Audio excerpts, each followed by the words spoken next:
to join straight away. The Tories said that Mr Blair was deliberately creating confusion because he couldn't make up his mind. The euro itself has fallen nearly a cent against the dollar after remarks by the incoming President of the European Commission, Romano Prodi.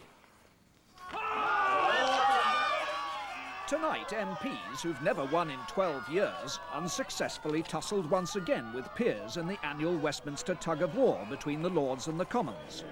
Inside the Commons today, the contest was equally fierce and equally predictable. The Tory leader seized on the Prime Minister's comment in a weekend BBC interview that it would be daft to join the single currency right now. And if it is daft to rush into a single currency, isn't the daftest thing of all for the government to be committed to abolishing the pound in principle? So will he now withdraw that commitment to join in principle? For if he does not, then all his weasel words simply show that he is still determined to abolish the pound, but doesn't have the courage to say so.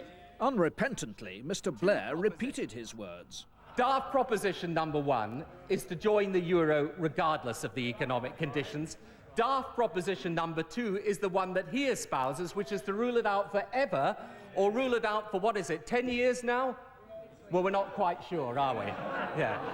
That is equally daft. What we should do is join provided the economic conditions are met.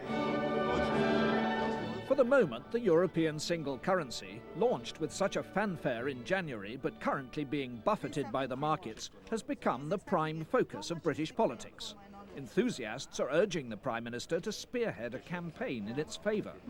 We need to begin to spell out the very real potential benefits of our membership of the euro and the dangers of us once again being left out of a European project until it's too late. Opponents of the euro see Mr Blair's latest choice of adjective as a sign he's backing away from the battle. They also highlighted remarks by Romano Prodi, who had Mr Blair's backing in becoming the new president of the European Commission. The euro dropped again after he warned Italy might have to leave the currency if it can't get inflation under control. The Tories, boosted by making the European Parliament elections a campaign to save the pound, believe they have Mr Blair on the defensive.